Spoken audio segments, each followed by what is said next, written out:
Kalau kita tobat diterima atau tidak? Nah ini Syekh Abdul Qadir Jailani punya teori menarik. Kita kan tidak tahu tobat kita diterima atau tidak, tapi kelihatan dari implikasinya dalam diri kita. Saya yakin teman-teman yang rajin wirid, zikir, itu tiap hari tobat lewat istighfar kita. Tapi coba dicek, kalau pakai teorinya Syekh Abdul Qadir Jilani ini, indikator istighfarmu, tobatmu diterima apa? Yang pertama, lisan kita terkendali. Dari yang tidak manfaat, ghibah, mencela, dusta. Zamannya beliau mungkin belum ada medsos, jadi tak tambahi lisan dan jempol kita. Terkendali. Jadi kita sangat hati-hati kalau ingin bicara atau kalau ingin posting sesuatu yang bersinggungan dengan orang lain. Kita ngomong yang manfaat-manfaat atau yang hibah-hibah atau yang mencela atau yang dusta. Kalau masih bertaburan ketidakmanfaatan, hibah, mencela, dusta, tobat kita sebenarnya belum tuntas. Lah itu kan sudah dosa lagi itu namanya. Berarti tobat kita belum sukses. Ya seperti tadi, kita itu sering memberikan pembenaran-pembenaran terhadap dosa kita. Ghibah kita beri nama lain, ini kan demi kebenaran, Pak. Karena hibah itu memang sesuatu yang benar, tapi sesuatu yang benar yang tidak disukai oleh orang yang bersangkutan. Nah, terus kita sebarkan kemana-mana. Ini namanya hibah. Ini penghalang kita dari Allah. Jadi kalau masih banyak ininya, yang tidak manfaat, yang hibah, yang mencela orang, merendahkan orang, menjatuhkan nama baik orang, mencaci maki orang, mendustai orang, tobat kita masih belum tuntas, masih belum diterima. Lupa tapi yang sana maki-maki dulu, Pak. Iya, yang sana tobatnya tidak diterima, kalau kamu balas maki-maki, kamu juga berarti. Kita sering tidak sadar ini. Yang kedua, tobat yang sukses itu melenyapkan rasa dengki dan permusuhan. Terhadap apapun, terhadap siapapun. Orang yang bertobat itu batinnya bersih. Cirinya batin yang bersih itu di situ tidak ada akhlak yang madhmumah, tercela. Kebencian, kedengkian, dan permusuhan itu bagian dari akhlak yang madhmumah. Jadi kalau masih ada benci atau dengki pada siapapun, saya dendam sekali sama mantan saya, Pak. Sudah habis banyak, malah ditinggal. Capek-capek tak bikinin skripsi ya. Saya belum lulus, dia lulus duluan. Malah aku ditinggal. Nah, terus mau inget-inget, wah, itu bagian dari kebencian. Mungkin kamu pengen balas dendam, kedengkian, permusuhan. Jadi benci itu kan tipis sebenarnya dengan cinta. Sibuknya sama, kayak orang mencintai. Cuma kalau dengki, benci, kamu sibuk menjatuhkan, sibuk mencari kejelekannya. Kalau cinta, kamu sibuk mencari yang membahagiakan dia. Repotnya sama. Benci kadang-kadang lebih repot. Makanya kata Imam Ghazali, di antara jalan muhasabah, kalau kita kesulitan muhasabah yang baik seperti apa, wong kita tidak punya kemampuan berpikir sendiri, ambillah pelajaran dari musuh saja. Orang yang benci kita, orang yang dengki kita. Karena biasanya orang yang benci kita itu sibuk mencari kesalahan kita. Alhamdulillah loh, kita dicarikan salah kita di mana. Kita mencari sendiri tidak bisa. Jadi bahagialah kalian yang hatersnya banyak. Jadi kalau kamu punya banyak haters kan itu tiap hari kan kamu diserang terus. Kamu salah ini, kamu salah itu. Alhamdulillah tidak capek-capek muhasabah, sekarang tahu salah-salahku di mana, kelemahanku di mana. Oke, jadi manfaatkan itu ya.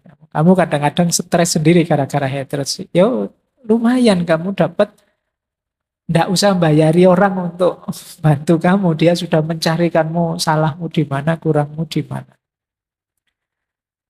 Yang ketiga, ini menarik kata beliau, Syekh Abdul Qadir Jailani, cirinya orang yang tobatnya diterima, itu hatinya kuat dan siap meninggalkan kawan yang memberi pengaruh buruk.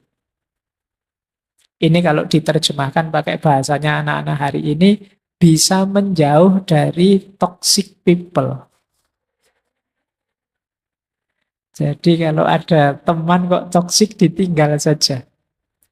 Nah, ketika kita tidak bisa meninggalkan teman-teman yang toksik, yang memberi pengaruh buruk ini, ya berarti memang tobat kita tidak akan tuntas. Ya kita kena pengaruh buruk terus, ya kita rusak terus. Jadi hindarilah orang-orang tipe ini. Meskipun terlanjur, Pak, teman dekat ya Pak, teman. Ya teman ya tetap teman, kan tidak harus tiap hari nyampur. Tidak harus deket tiap hari. Jadi belajarlah LDR-an. Meskipun hanya dengan teman. Apalagi teman yang toksik.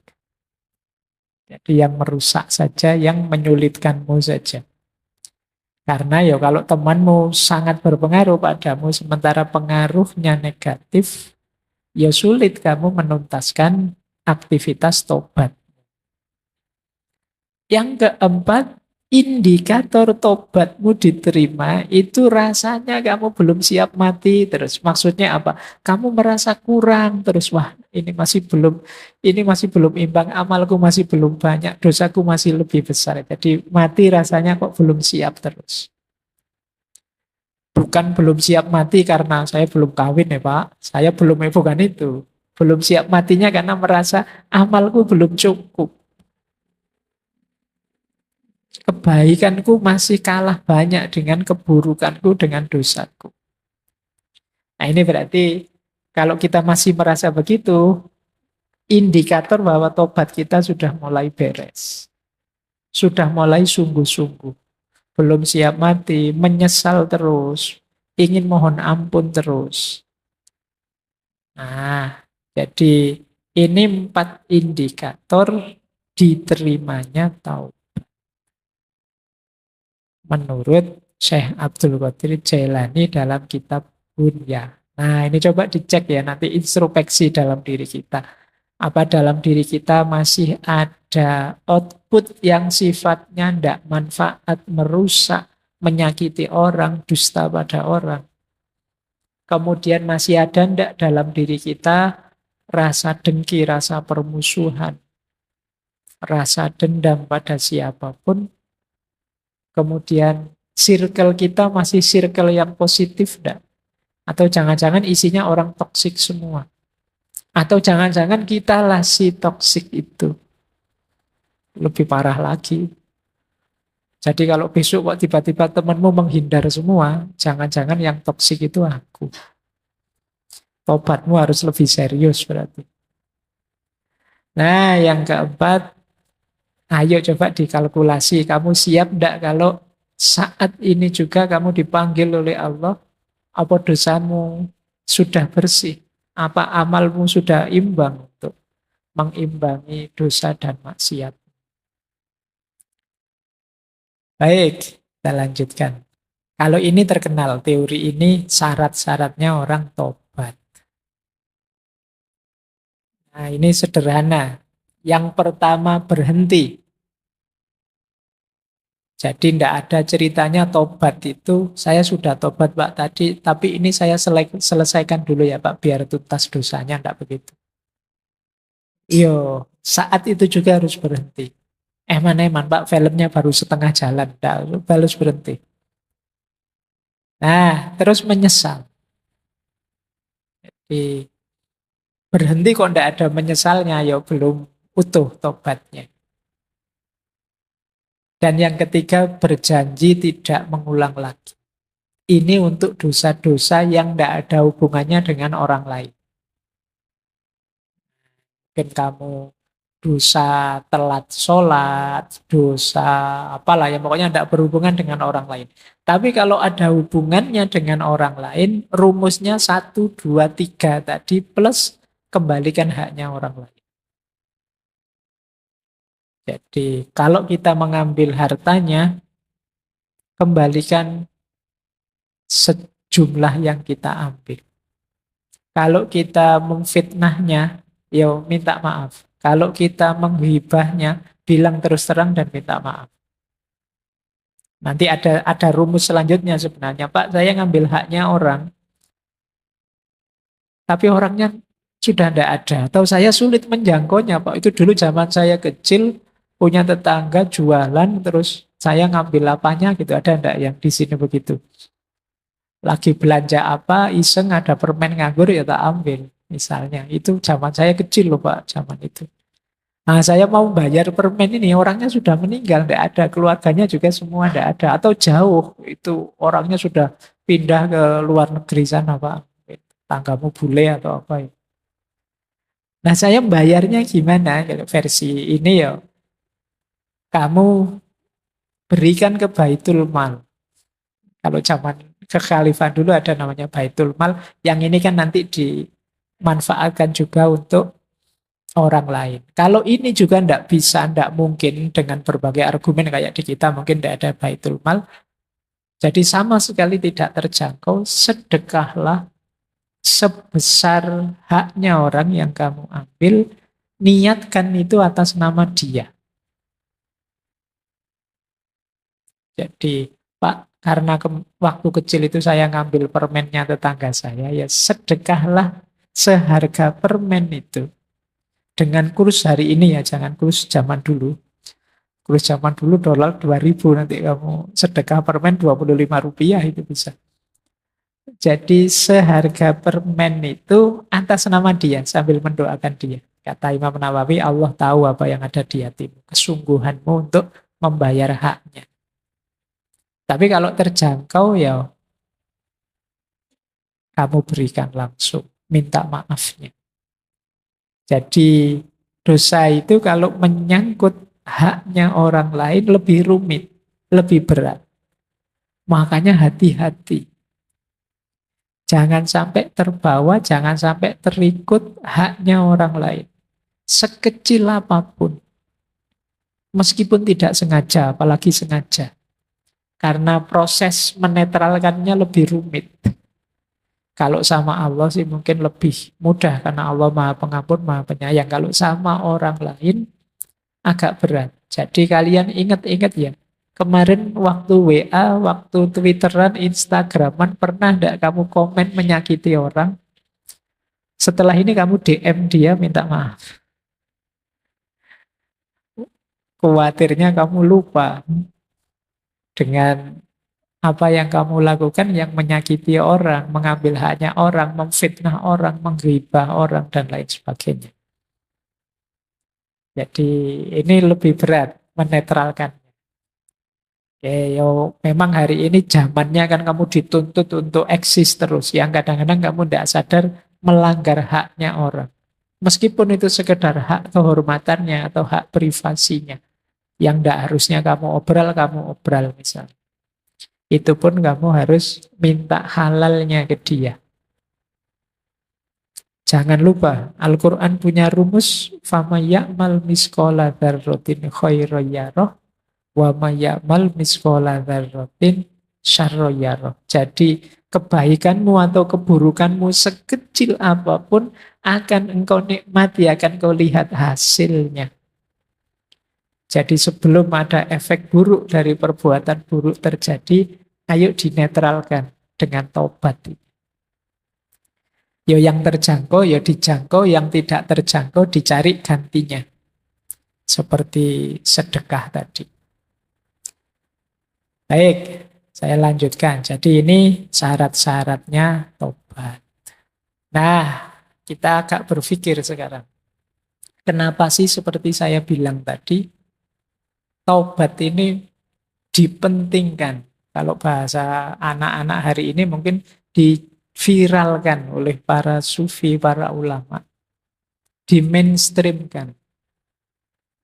Karena memang ini sangat penting. Berkaitan dengan situasi, kondisi, hakikat hidup kita. Apa hakikat hidup manusia yang menuntut dia concern, perhatian dengan tobat?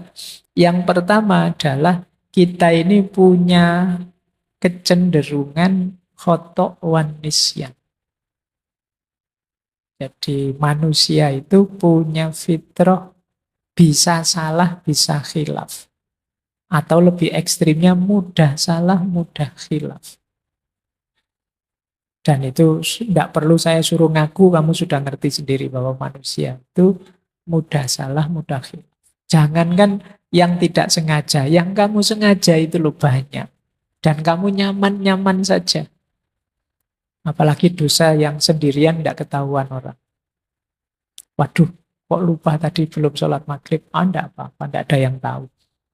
Kalau sama Allah tinggal tobat saja. Jadi kecenderungan jiwa banyak begitu. Manusia itu makhluk khotok wan nisyan. Oke, ini ciri pertama. Kenapa kemudian orang fokus untuk bertobat. Sadarilah, tidak ada manusia yang bersih. Maka manusia itu tidak pantas, tidak kompatibel kalau dia sombong. Ya ibaratnya komputer itu kalau diisi program sombong itu tidak cocok. Dia akan crash. Saya yakin kalian juga tidak akan kerasan kalau dekat dengan orang yang sombong. Kenapa? Kesombongan tidak kompatibel dengan manusia. Karena manusia itu makhluk khotok wan nisyan. Orang yang gampang salah, gampang keliru, kok sombong. Tidak pantas. Kayak tidak punya dosa saja kan gitu. Setiap orang pasti punya salah, punya dosa. Makanya kalau teman-teman kok tiba-tiba sampai pada momen harus konflik dengan orang, mungkin terdorong untuk maki-maki orang, menyalah-nyalahkan orang, menyesat-nyesatkan orang, ayo kembali dulu pada diri kita, emangnya aku tidak pernah salah. Memangnya aku tidak pernah keliru, tidak pernah khilaf. Fitrah kita itu ya antara lain khotok wan nisyan. Ada sisi itunya, maka tobat penting. Makanya istighfar itu setiap hari, setiap habis sholat disunahkan. Berarti dosa kita itu hitungannya tidak harian, mungkin jam-jaman. Jangan-jangan menitan. Jangan-jangan detikan. Jadi kalau kalian muhasabah mungkin bukan minggu ini saya salah apa, tapi jam ini saya salah apa, atau jangan-jangan menit ini saya salah apa ya. Dari berangkat ke masjid ngaji sampai sekarang dalam masjid kira-kira saya ada salah enggak? Perbuatan mungkin tidak, tapi pikiranku ada salahnya enggak? Ada kelirunya enggak? Ada negatifnya enggak? Ini jangan-jangan tadi sudah sebelum jam 8 sampai sini, oh, Pak Faiz kok enggak datang-datang sih? Katanya on time. Muslim yang baik itu menetapi waktu kok yo jam 8 lebih belum datang-datang. Pikiranmu bilang begitu. Nah, ayo coba. Jangan-jangan dosamu tidak mingguan, tidak harian. Jangan-jangan jam-jaman. Jangan-jangan menit.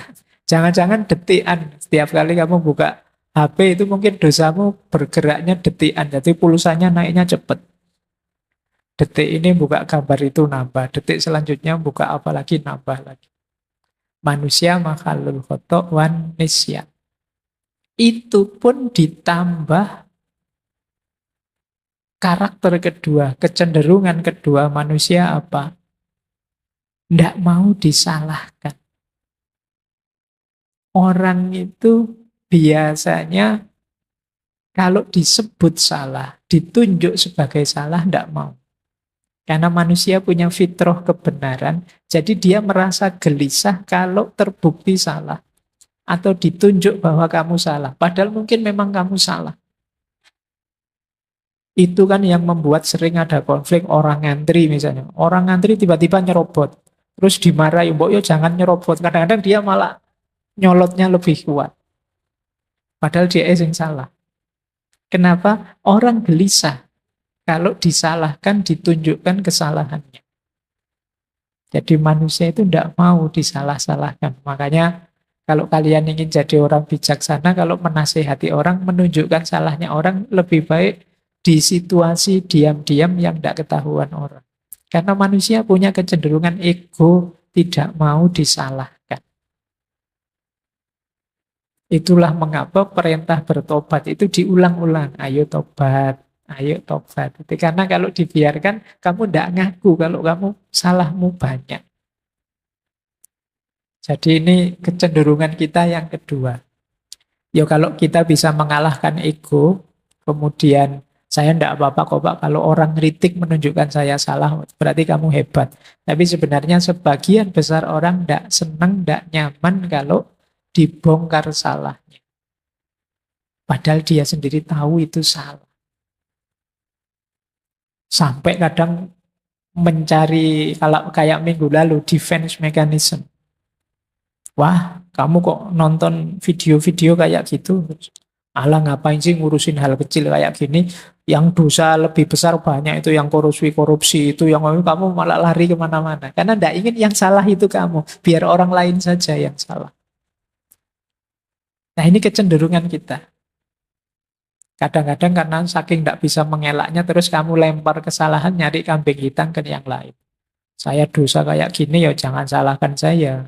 Ya yang kayak gini nih harusnya mbok diblokir sama pemerintah, mbok tidak usah dibolehkan tayang, mbok kamu malah nyalahkan itu. Padahal yang nafsu kamu. Ini ciri kedua, maka perintah tobat itu diulang-ulang terus. Yang ketiga, ini juga lanjutan yang kedua sebenarnya. Seringkali kita itu melakukan pembenaran. Kalau bahasa hari ini normalisasi kesalahan yang kita lakukan. Wajar Pak, manusia begitu. Saya manusia normal Pak, makanya ada salah-salahnya dikit kayak gitu. Dinormalisasi. Kamu kok sering bolos? Ya biasalah Pak, anak muda. Kayak enggak pernah muda aja Bapak ini. Kamu normalkan yang sama. Nah ini penting kamu ingat-ingat. Itu yang dimaksud Imam Ghazali. Pikiran kita itu sebenarnya bukan raja. Dia hanya panglima perang yang kuat saja yang disuruh-suruh oleh hati kita. Jadi kita itu sering tidak mencari kebenaran tapi mencari pembenaran. Makanya kalau kita dengerin YouTube, kalau kita mencari ustadz yang kita sukai, kalau itu mesti yang kita cari yang cocok dengan kebenaran yang kita yakini selama ini. Kita kalau bahasanya Sartre dulu, kita hanya ingin mendengarkan gema suara kita. Itu mengapa di ngaji filsafat ini saya lari ke barat, lari ke timur, ke Jawa, tak puter-puter kemana-mana, biar kamu luas. Biar kamu tidak hanya mendengarkan gema suaramu. Biar tidak hanya pembenaran yang kamu cari, tapi juga kebenaran. Karena cirinya manusia memang selalu mencari pembenaran. Nah, kalau kamu sadar, kalau salah ya salah, jangan memberi pembenaran, kan berarti kamu terbuka untuk bertobat. Ya, ternyata saya memang kemarin keliru, saya memang salah. Dan ini tidak gampang pada manusia. Mungkin mulutmu tiap hari istighfar, tapi istighfarmu kan tidak mantap, tidak sepenuh hati. Karena kamu punya argumen yang kamu lakukan itu tidak sepenuhnya salah. Yang keempat, kenapa kita harus sering bertobat? Diri manusia ini punya beberapa perangkat yang sifatnya dual. Dual itu punya dua sisi. Kalau bahasa Al-Quran, fujuroha wa taqwaha. Ini yang membuat kita bisa khilaf. Misalnya, nafsu makan itu bagus, tapi ketika kita berlebihan dalam makan, dia berubah dari takwa jadi mungkar. Nafsu seks itu manusiawi, tapi kalau kita melampiaskannya tidak di jalur yang benar, ya dia dari takwa jadi mungkar. Ada dua. Mata ini bisa jadi sumber pahala, bisa jadi sumber dosa. Tanganmu juga begitu, kakimu juga begitu. Ini namanya dual karakter. Sehingga ya kalau tidak hati-hati ini kecampur-campur. Itulah mengapa kita penting bermuhasabah. Jadi, yo bener sih kamu buka HP-nya, HP WA Al-Quran kamu ngaji, tapi kamu lupa tiba-tiba muncul iklan, orang yang bajunya minim misalnya. Harusnya astagfirullah, tapi alhamdulillah. Terus kamu sadar, oh enggak boleh sebenarnya saya lihat, oh dosa aku misalnya. Nah, ini loh sering keselip-selip, kecampur-campur. Kenapa? Karena karakter perangkatmu yang diberikan oleh Allah, ya memang ini jalanmu untuk bisa menikmati hidup di dunia ini. Kalau tidak hati-hati bisa menggelincirkanmu. Disitulah gunanya kamu sadar harus siap sedia untuk selalu bertobat. Nah, terus yang kelima, yang terakhir ini godaan. Sekeliling kita itu banyak sekali godaan. Jadi kalau pakai istilahnya bulan lalu ya. Jadi segala yang kita temui itu sebenarnya nantang kita. Mau kamu apakan? Nah, ini godaan. Teh yang ada di sebelah saya ini kan sudah disuguhi, ini godaan. Mau diminum atau tidak diminum sisa sehingga dibuang saja. Ini kan ada dua alternatif.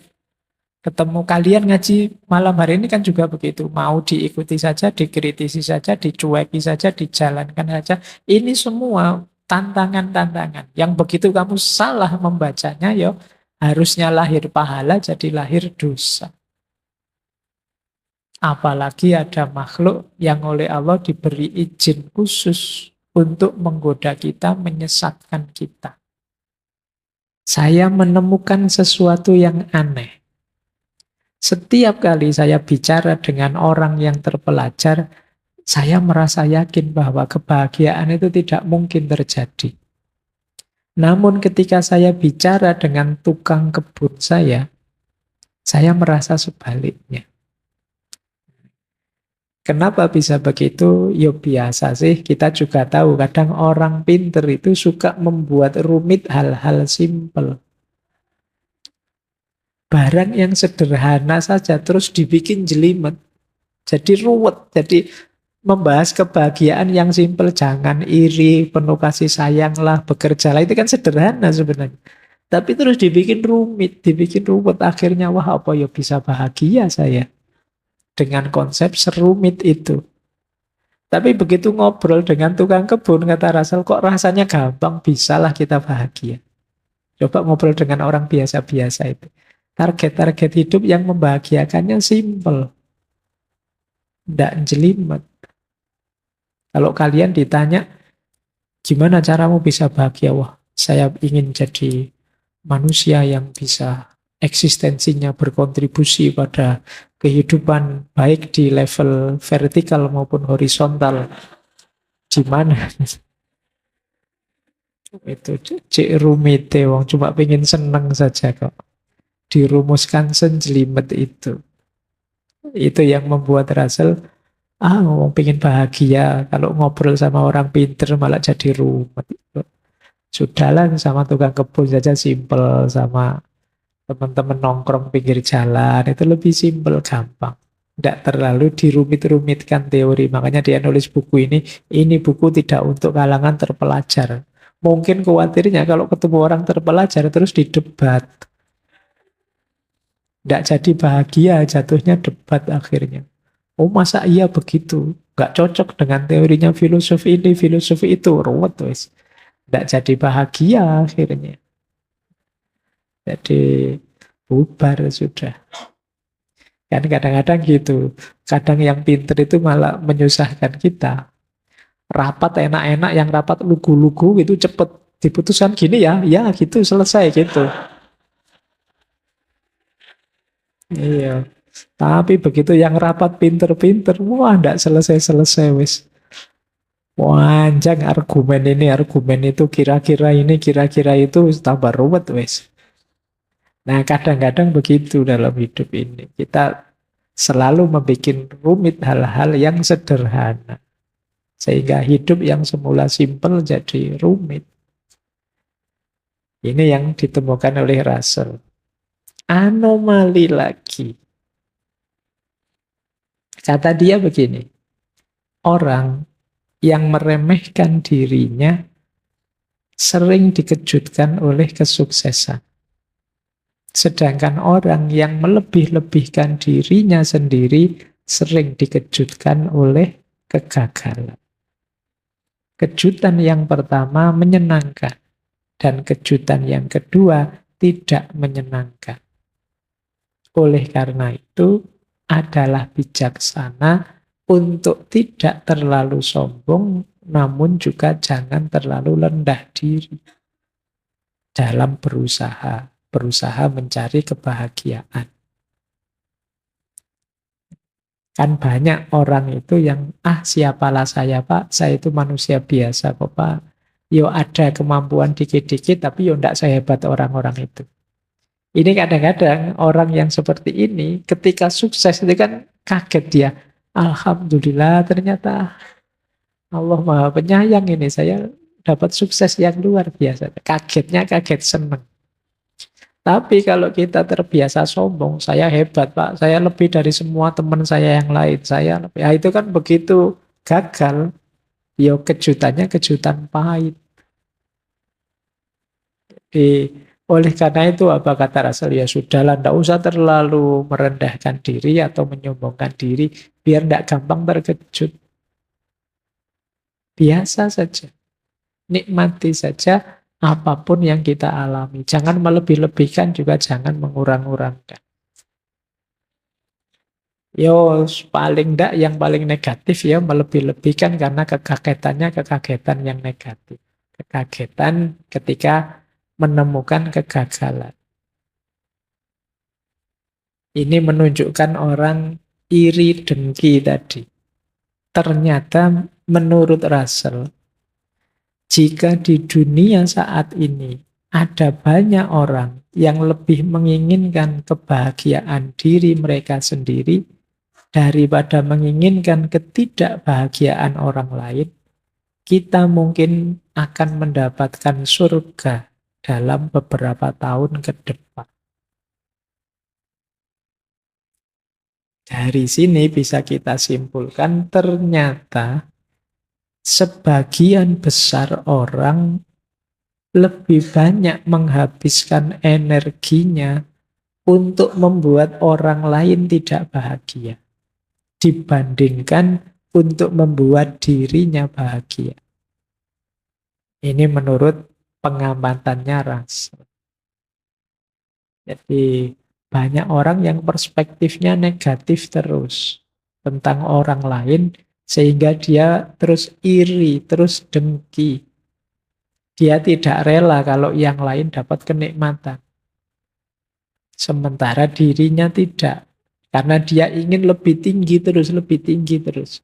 Orang yang mindsetnya kompetitif tadi, yang dipenuhi rasa iri tadi, yang ada di pikirannya kan gimana caranya rivalku, sainganku, musuhku tidak bahagia.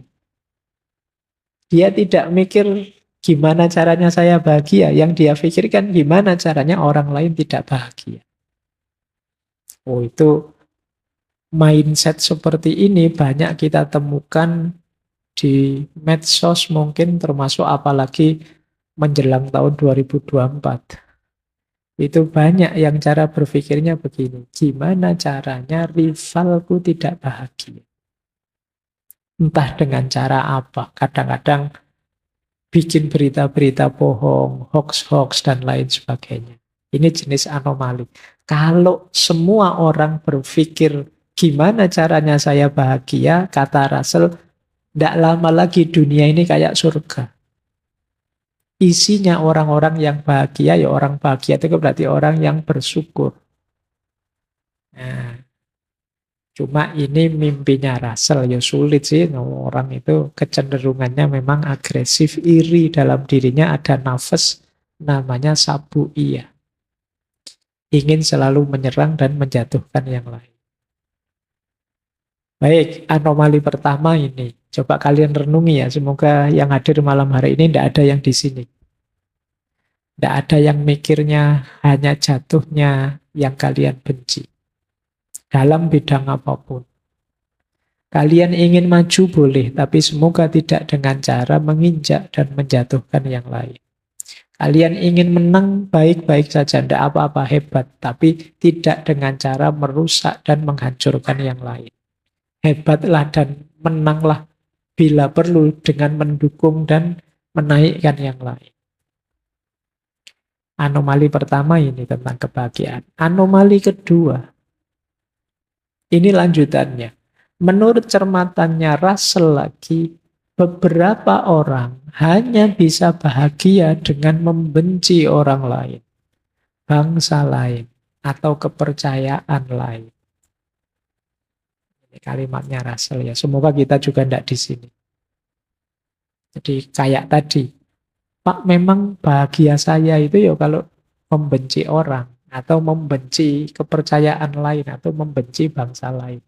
Ya ini tentu saja bukan kebahagiaan. Ini kalau bahasa Jawa jenis angkara murka yang seperti ini. Isinya kebencian saja. Jalur bahagia itu jalur cinta, jalur kasih sayang dan semangat tadi, bukan jalur kebencian. Kebencian lewat jalur manapun tidak akan membuahkan kebahagiaan dalam bentuk apapun. Kalian boleh suka dengan atau tidak suka sesuatu, setuju atau tidak setuju sesuatu, tapi semoga bukan membenci. Karena kebencian betapapun sifatnya negatif. Emosi yang tidak hanya merusak yang kita benci, tapi juga merusak diri kita sendiri yang membenci. Ini yang disebut anomali. Kalau ada orang merasa, saya bahagianya ya kalau mukuli orang, Pak. Saya bahagianya ya kalau menghancurkan orang, Pak. Itu pasti bukan kebahagiaan. Mungkin kesenangan sesaat yang nanti efek negatifnya akan kita nikmati di fase-fase hidup selanjutnya. Berarti bukan kebahagiaan. Taubat ini hukumnya wajib. Jadi kalau teman-teman nanti menjelajah ke banyak kitab karya para ulama, ya pasti di situ ketemu kalau ada yang tanya hukumnya tobat wajib. Tidak boleh orang itu sadar bahwa dia penuh dosa tapi terus santai saja. Wajib. Nah, jadi ada ayatnya itu. Silakan dibaca Al-Quran surat At-Tahrim ayat 8. Ya ayyuhalladzina amanu tubu ilallahi taubatan nasuha. Wahai orang-orang yang beriman, bertobatlah kepada Allah dengan tobat nasuha. Tobat nasuha itu tobat yang paling murni. Nanti para ulama definisinya macam-macam. Itu saya ambilkan beberapa definisi dari para ulama. Tobat nasuha itu apa sih? Berarti nanti ada tobat yang tidak murni. Ada berbagai motif tobat yang tidak nasuha. Yang nasuha itu apa? Yang kata Al-Kalbi, tobat nasuha itu hatinya menyesal, lidahnya mohon ampun, berhenti dari dosa, dan niat tidak akan mengulang lagi. Jadi lengkap. Hatinya ya tobat, mulutnya ya tobat, pekerjaan dosanya dihentikan, dan janji tidak akan mengulang lagi. Ini menurut Al-Kalbi. Jadi begitu sadar, ya Allah ini dosa. Astaghfirullahaladzim. Sudah tak tinggal saja, saya tidak akan mengulangi lagi. Nah, tapi mantap, tidak ragu-ragu. Jangan-jangan besok saya gitu lagi ya. Saya tidak percaya dengan diriku sendiri. Itu berarti belum mantap. Mantaplah nawa itu, pokoknya saya tidak akan mengulang lagi ke sana.